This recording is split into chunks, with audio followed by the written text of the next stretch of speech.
Hello friends, welcome again. आप सभी का फिर से स्वागत है यूट्स एकेडमी पे। हम लोग बात कर रहे थे टेंस के बारे में, और टेंस में आज हम लोग पढ़ेंगे पास्ट कंटिन्यूअस टेंस के बारे में। बहुत ही मज़ेदार है और सबसे आसान है टेंस का। वैसे आसान तो सब हैं, लेकिन ये कुछ ज़्यादा ही आसान है। तो पास्ट कंटिन्यूअस टेंस आपका लिखा हुआ, आज इसके बारे में हम लोग जानेंगे। पास्ट कंटिन्यूअस टेंस क्या होता है। पास्ट माने होता है बीता हुआ समय, कॉन्टिन्यूअस माने कुछ समय के लिए वो चला होगा, कुछ समय के लिए लगातार काम रहा होगा, उसे पास्ट कंटिन्यूअस टेंस बोलते हैं हम लोग। तो इसका सबसे जो बेसिक फार्मूला होता है वो यहाँ पे लिखा हुआ है। इसको न बात करते हुए पहले हम लोग इसको जानेंगे, इसका पहचान क्या होता है, इसको कैसे पहचानते हैं। जैसे मुख्य क्रिया के अंत में रहा था, रही थी, रहे थे आता है। जैसे राधा पढ़ा रही थी। अब जब कोई काम पास्ट में किसी क्षण के लिए अगर कंटिन्यूअस हुआ है तो पास्ट कंटिन्यूअस टेंस होता है, और इसमें वाज वर्ब के साथ आईएनजी फॉर्म का यूज कर दिया जाता है। सिंपल सा ये ट्रांसलेशन बन जाता है। तो हम लोग बात करते हैं इसके रूल के बारे में। Subject plus was verb plus verb की first form plus ING plus object, ये आपका है। अब बात यहाँ एक फंस सकती है कि वाज और वर्ब का यूज कहाँ किया जाएगा।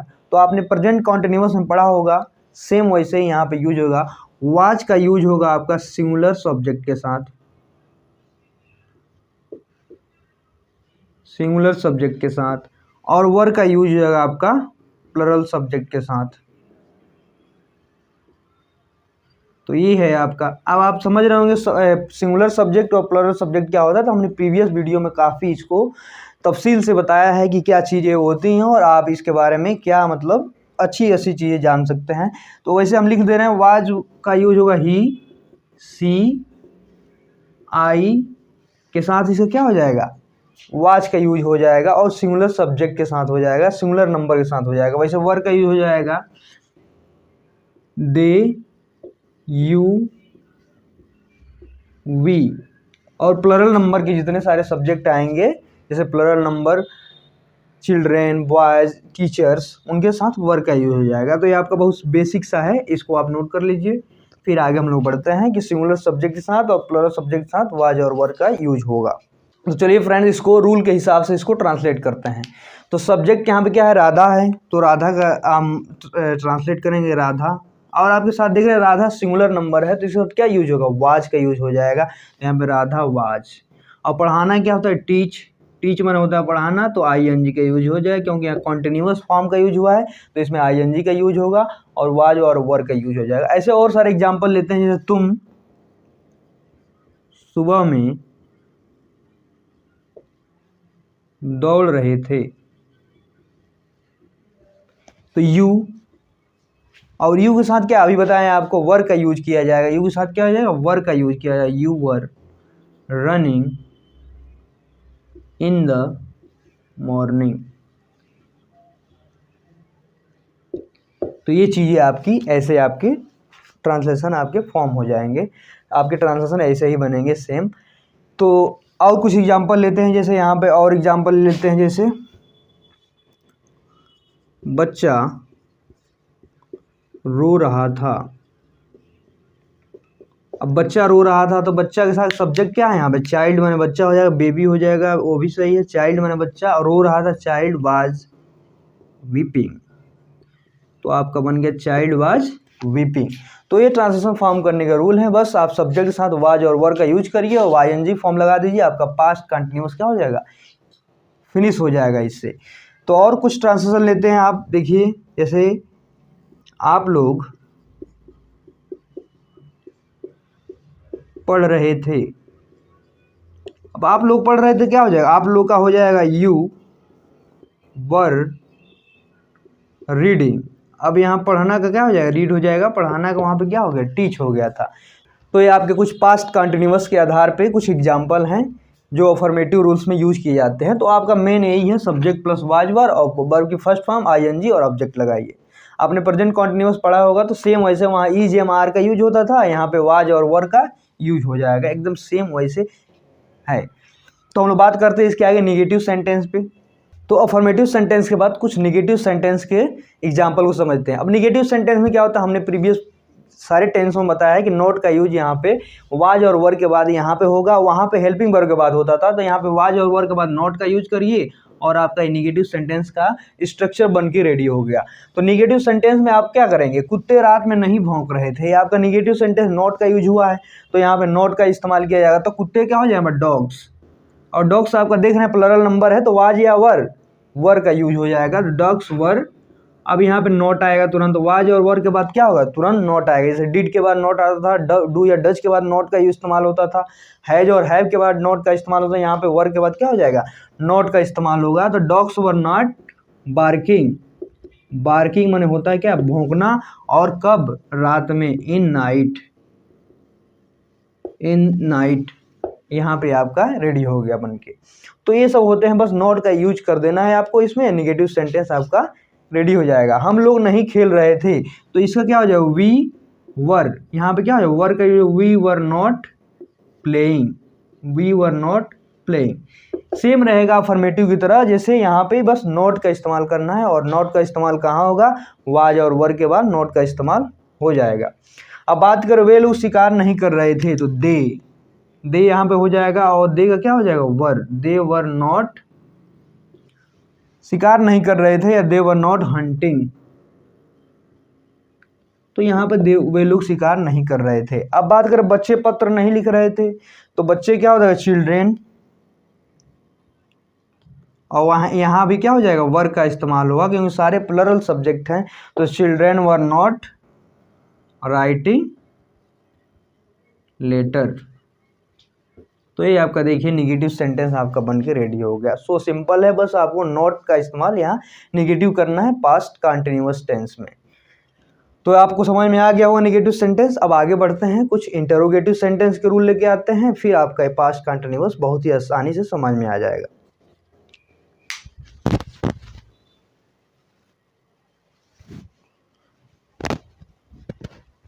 फिर आगे बढ़ते हैं, हम लोगों ने पास्ट कंटिन्यूअस टेंस में पहले आपका अफर्मेटिव रूल समझा, वाज वर का यूज समझा, फिर हमने पास्ट कंटिन्यूअस में नेगेटिव रूल भी आसानी से समझ लिया। अब बात करते हैं इंटरोगेटिव सेंटेंस की। अगर आप प्रीवियस वीडियो फॉलो कर रहे हैं तो यहाँ पे बताया गया है कि यस नो टाइप के भी होते हैं इंटरोगेटिव, और क्वेश्चन वर्ड जो बीच में आते हैं उसमें भी आपके इंटरोगेटिव आते हैं। तो हमने आपको कई बार बताया है, जब भी यस नो टाइप से अगर शुरू हो रहा है, क्या मैं हंस रहा था, इसका जवाब क्या हुआ, यस या नो। तो इस टाइप के सेंटेंस बनाते समय हेल्पिंग वर्ब का इस्तेमाल यूज पहले किया जाता है। तो मैं का हेल्पिंग वर्ब क्या है यहाँ पे, वाज, तो वाज हो जाएगा पहले, वाज आई, सब्जेक्ट आएगा उसके बाद, और क्या हो जाएगा, हंस रहा था, क्या हो जाएगा, लॉफिंग, LAUGHING, तो ये लॉफिंग हो जाएगा, वाज आई लॉफिंग, क्या मैं हंस रहा था। अब बात करें मैं क्यों हंस रहा था, ये आपका डबल इंट्रोगेटिव यानी इंट्रोगेटिव वर्ड्स बीच में इस्तेमाल किए गए, और इसका जवाब बहुत सारे हो सकते हैं, समझ रहे हैं कि नहीं। तो यहाँ पे इंट्रोगेटिव वर्ड्स का इस्तेमाल पहले होगा, इसके तरह हेल्पिंग वर्ब का इस्तेमाल नहीं होगा। यहाँ पे आपका बनेगा वाई, क्योंकि वाई क्या होता है, क्यों, वाई वाज आई लॉफिंग, और इसमें भी आपका क्वेश्चन मार्क का इस्तेमाल किया जाएगा। देखिए सेम ही है, यहाँ पे बस वाज आई लॉफिंग या वाई वाज आई लॉफिंग हो जाएगा। तो दोनों सेम है, बट यहाँ पे यस नो पहले इस्तेमाल किया गया, यस नो टाइप वाले इंट्रोगेटिव हैं तो इसमें वाज होगा, और इसमें आपका डबल इंट्रोगेटिव है, इंट्रोगेटिव वर्ड्स बीच में इस्तेमाल किए गए तो यहाँ पे इंट्रोगेटिव वर्ड्स पहले इस्तेमाल किया जाएगा। This is the basic difference between two. अब बात करते हैं आगे, और कुछ एग्जाम्पल लेते हैं, जैसे वह,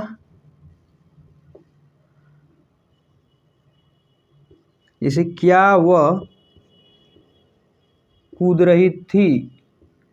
अब क्या वह कूद रही थी, यहाँ पे देखिए ये आप क्या है, यस नो टाइप है, क्या का इस्तेमाल पहले किया गया तो इसका क्या बन जाएगा, वाज सी जंपिंग। जब भी कॉन्टिन्यूअस का इस्तेमाल हो तो आईएनजी का इस्तेमाल एकदम जरूरी हो जाता है, क्योंकि आईएनजी से ही पता चलता है वो कार्य क्या है, जारी था या जारी है। तो वाज सी क्या हो जाएगा, जंपिंग। अब आपको समझ में आएगी नहीं, अगर इसमें बोल दे वह क्यों कूद रही थी, यहाँ पे आप देख ले, वह क्यों कूद रही थी, वह क्यों कूद रही थी, तो यहाँ पे आपका क्या हो जाएगा, वाई वाज सी जंपिंग। तो ऐसे आपका फॉर्मेशन होगा इस टेंस का। तो ये बेसिक रूल है, बस आप इसके बाद समझ आए। अगर निगेटिव आया तो नॉट लगाइए यहाँ पे, अगर इंट्रोगेटिव आया यस नो टाइप का तो वाज और वर को पहले इस्तेमाल करेंगे, और डबल इंट्रोगेटिव आया है तो इसके बाद क्वेश्चन वर्ड पहले आएंगे, फिर आपका फॉर्मेशन होगा। हमने इसको बहुत डिटेल्स में बताया है प्रीवियस वीडियो में, बट आपको यहाँ भी अच्छी तरह समझ में आ रहा होगा। तो ये इंट्रोगेटिव सेंटेंस के कुछ एग्जांपल, जैसे आप बोल दिया जाए, जैसे अब ऐसे ओरली आपका प्रैक्टिस करा दे, जैसे मैं कहूँ क्या मैं पढ़ा रहा था, वाज आई टीचिंग। मैं क्यों पढ़ा रहा था, वाई वाज आई टीचिंग। क्या किसान खेत में काम कर रहे थे, was farmers working in the field. किसान खेत में क्यों काम कर रहे थे, why was farmers working in the field. ये आपके इंट्रोगेटिव के दोनों टाइप के पैरेलल चल रहे हैं। जैसे कहा जाए कि क्या गाय घास खा रही थी, तो वाज काऊ ईटिंग ग्रास। गाय घास कहाँ खा रही थी, तो यहाँ पे वेयर हो जाएगा, where was cow eating grass. This is the example of the past continuous tense in interrogative sentence. अब एक और बचा हम लोगों का, क्या पढ़ेंगे, इंट्रोगेटिव नेगेटिव सेंटेंस पढ़ेंगे, जिसमें क्वेश्चन वर्ड भी आएंगे और आपका नेगेटिव का इस्तेमाल किया जाएगा। उसके बाद इसको हम लोग फिनिश करेंगे।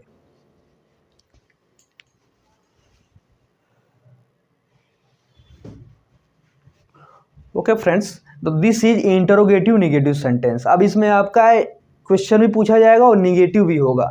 जैसे क्या तुम सेब नहीं खा रहे थे, तो यहाँ पे देखिए इंट्रोगेटिव वर्ड से शुरू हुआ, यस नो टाइप वाला है, लेकिन फिर भी नेगेटिव का इस्तेमाल किया गया। तो यहाँ पे इसको समझते हैं, क्या तुम सेब नहीं खा रहे थे। इस टाइप के सेंटेंस में हम लोग सेम प्रोसेस अपनाएंगे, लेकिन यहाँ पे नॉट का इस्तेमाल कहाँ होगा, हमेशा नॉट का इस्तेमाल सब्जेक्ट के बाद होगा। नॉट का यूज सब्जेक्ट के बाद होगा,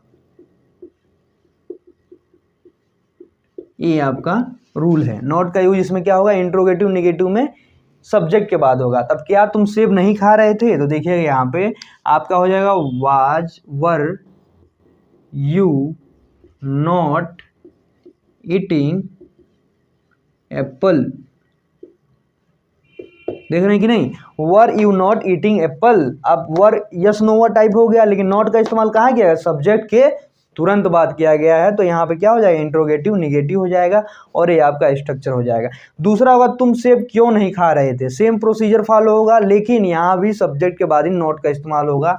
तो क्यों का पहले यहाँ बनेगा, क्योंकि मिडिल में आया, why were you not eating an apple. अगर एक होगा तो एन लग जाएगा, नहीं है तो एन यहाँ पे इस्तेमाल नहीं होगा। फिर एक question mark, why were you not eating Apple. तुम सेब क्यों नहीं खा रहे थे, यहाँ पे यू के बाद ही नॉट का इस्तेमाल किया गया। तो ये आपकी इंट्रोगेटिव नेगेटिव सेंटेंस के एग्जाम्पल हैं। एक और एग्जाम्पल लेते हैं, थोड़ा क्लियर हो जाए, फिर हम लोग ओरली इसको डिस्कस करेंगे। अब बात किया जाए, क्या शेर नहीं दहाड़ रहा था। ठीक, क्या शेर नहीं दहाड़ रहा था, तो क्या हो जाएगा, वाज लॉयन नॉट रोअरिंग। अब यहाँ पे रोर मैंने दहाड़ना, रोअरिंग मैंने क्या होता है, नहीं दहाड़ रहा था। तो वाज लॉयन नॉट रोअरिंग। अब अगर क्या शेर क्यों नहीं दहाड़ रहा था, शेर क्यों नहीं दहाड़ रहा था, तो why was lion not roaring. अब यहाँ पे आपका दोनों बन के रेडी हो गया। यहाँ पे क्वेश्चन वर्ड भी आया और नेगेटिव सेंटेंस का इस्तेमाल भी किया गया। जैसे बच्चे स्कूल क्यों नहीं जा रहे थे, why were children not going to the school. क्या मैं नहीं नहा रहा था, वाज आई नॉट बाथिंग। अब यहाँ पे वाज पहले आ रहा है और यू के तुरंत बाद क्या, नेगेटिव वर्ड्स का इस्तेमाल किया जा रहा है। तो ये आपके कुछ एग्जाम्पल थे पास्ट कंटिन्यूअस टेंस के, और सारे सेंटेंस होते हैं जो हम लोग वन बाय वन इसको सही समझे हैं। तो आगे इसके आने वाला है आपका पास्ट परफेक्ट टेंस आने वाला है, जो इस टेंस का सबसे कहिए तो सेंटर है, और इसमें काफ़ी चीज़ें सीखने को मिलेगी। तो हम लोग अगले वीडियो में बात करेंगे पास्ट परफेक्ट टेंस के बारे में, जो कि बहुत बेहतरीन और इम्पोर्टेंट चैप्टर है अगर बात की जाए टेंस के दृष्टिकोण से। तो बने रहिए आप लोग विट्स अकेडमी के साथ। मिलते हैं अगले वीडियो में। बहुत बहुत धन्यवाद।